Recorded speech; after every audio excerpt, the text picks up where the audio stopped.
Nah.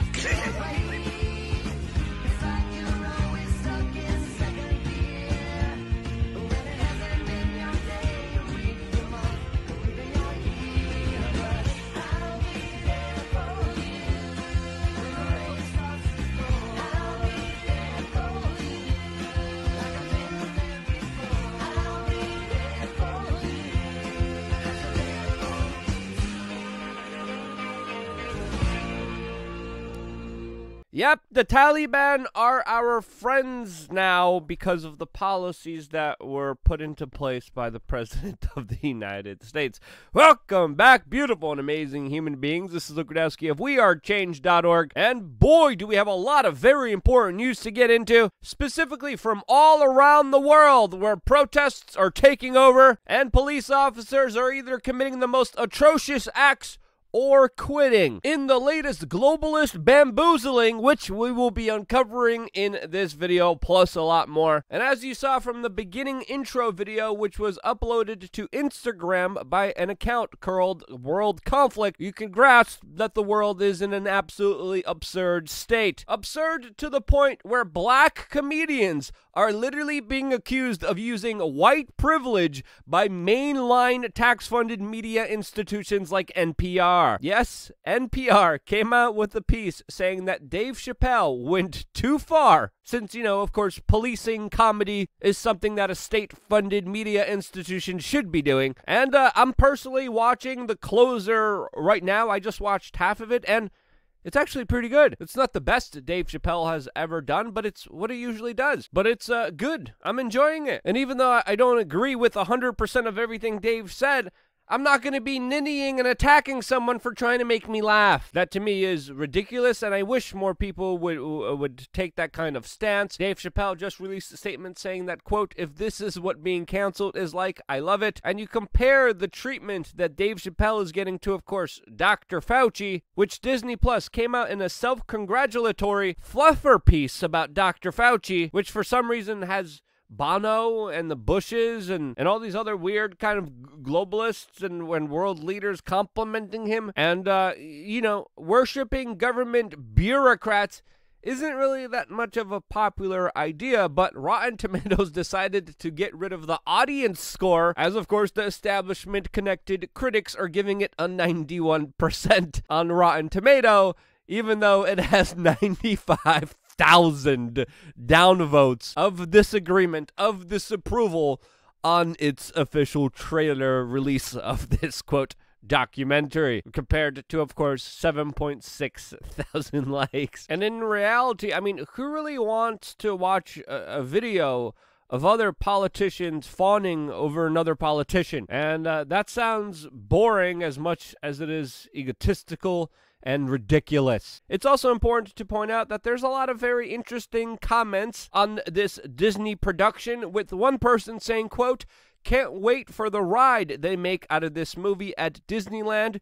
Queue for 2 minutes to flatten the curve, and 18 years later, you're still in line. Another person writing, the like-dislike ratio has restored my faith in humanity. And another person saying, quote, the Wuhan gain-of-function research sequence should really make Fauci relatable, while everyone else is just literally commenting, let's go Brandon. So yeah, as we enter the levels of North Korea-style propaganda, it's important to note that this channel is fully demonetized, and because of that, we work with companies that we like, that I use, and one of them is SafePreparedAndReady.com. They have great storable food that lasts you over 25 years. They have a lot of good selections. This is like the premium stuff you could get. You should get, a bag of rice and beans just to have on hand. You should definitely have some non-perishable foods. Having this product gives me a peace of mind. I've been working with them for over many years now, and I think you will like their product as much as I do. And hey, that's why if you're interested, check out SafePreparedAndReady.com. Now, I don't know if you have noticed this, but it definitely seems like the world has split into two totally different places depending on where you go. One place is filled with despair, fear, paranoia, constant papers, please, passport systems, the lack of any kind of real energy in life, and other places that are absolutely totally free, like Norway, that just got rid of all restrictions, and infection rates have dropped in their country by 50%. 57%. Yes, the video you're seeing right now of local people partying in the middle of the night, having fun, dancing, celebrating, is from Norway. Compare this to, of course, China or, say, Australia. It is a completely different world that those people are living in. To enforce that kind of draconian, overbearing system, you of course need law enforcement and police officers to use the threat of violence or violence to impose this nonsense on people. And very rare, but very surprisingly, there's also some police officers that are saying, no, this is too over the top, too crazy, too insane of policies to implement, like the Los Angeles County Sheriff that just announced that he will be refusing to enforce a domestic passport system that has just been passed in Los Angeles, as the sheriff said that he would lose 10% of his workforce if he decided to implement some of the policies that the government is trying to make him do. This, as violent crime has dramatically increased all throughout the United States, and they're telling police officers to go after Granny in McDonald's for not having her papers in order? That seems absolutely backwards as much as it is vindictive. Now, it's important to note that there's been police departments all throughout the country that have been making very similar statements that they're not going to be enforcing a lot of this nonsense, and there's a lot of police officers saying either we're not going to comply or we're just going to quit. As a female officer from the Victoria Police in Australia, who was a 16-year veteran, has just resigned in protest to the crimes against humanity that the government has been committing against its own citizenry. And a lot of officers realize that this is wrong, that this shouldn't be done. As this former police officer says in an interview, that a great majority of police officers in Australia share her sentiments. Most of the officers are, quote, suffering and do not want to enforce this nonsense on their friends, family members, and the rest of the general public. This, as of course, police officers have been committing the most atrocious acts against grandmothers, elderly people, the most vulnerable in our society, putting a hurting on them, all in the name of, quote, public health. Now, with many of the good police officers quitting, of course, a lot of the bad ones will be left that will do whatever their government overlords tell them to do. And while some quit, some officers are being fired for not jumping through those same government hoops. And I think it's very fair to say that these police officers are in an absolutely difficult situation, but the officers that still decide to enforce a lot of this nonsense deserve to be absolutely ridiculed. Like these officers that showed up at a man's house in the middle of the night because he posted a photo of a protest 6 months ago. Do you agree that you put some posts on Facebook? Does this look familiar? This is illegal as. Yep. Did you put this on Facebook? Yep. So the question that's been raised is, were you there? Oh, no comment. Yeah. Is that you? Or... Well, were you there? well, does it matter? Yeah, You're handing me paperwork saying I've sent a photo. I'm not handing you anything. I'm asking you a question. Well, you've got the photo, don't you? So that doesn't. You've put a photo on Facebook doesn't actually confirm whether you were there or not. So I'm asking. So were you there? So if I say no, you're not going to give me the paperwork. You're going to go home, are There's you? no paperwork here to give you. This is my Okay. So information. what are we here for? Are you here to serve me, Okay, or? what part didn't? No. Intimidation. Yeah, I know. It's here. Just. What are you laughing? It's loserish. It is like sad. What is this humanity? Where are we going in life?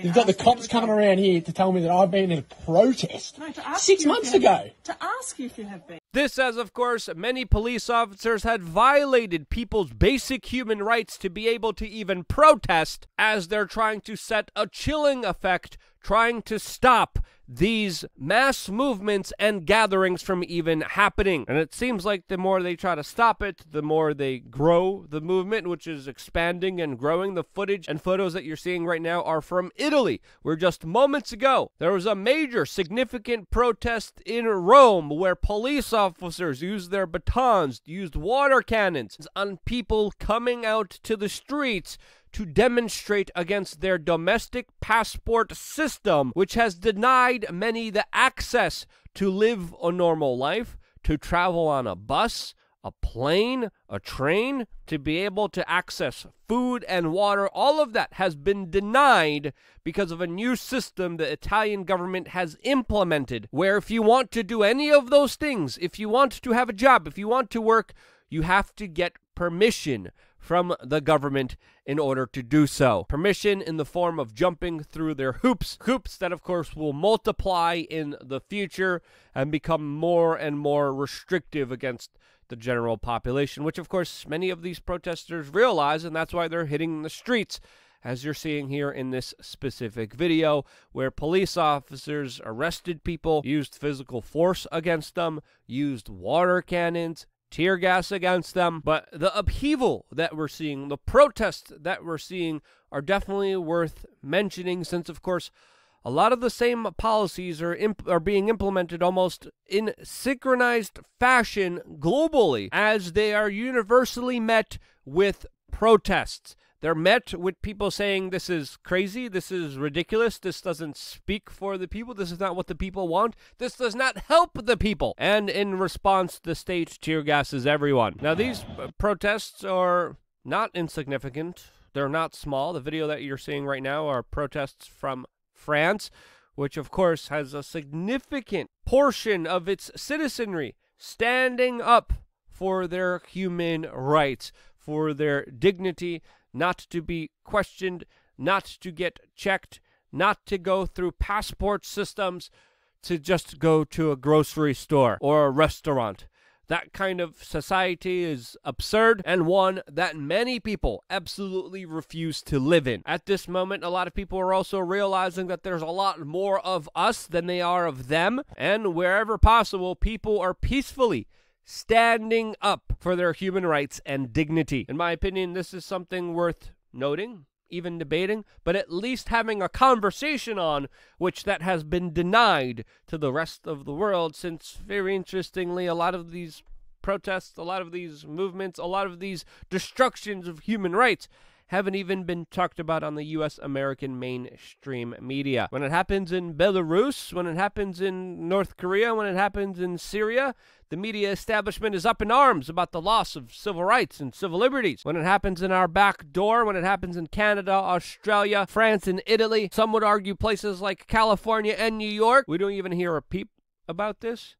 But hey, that's why we're here as independent media. And if you appreciate this voice, share this video with your friends and family members. If you dislike the video, click dislike. I wouldn't be here if it wasn't for you. Stay tuned for a lot more here on wearechange.org. Love ya.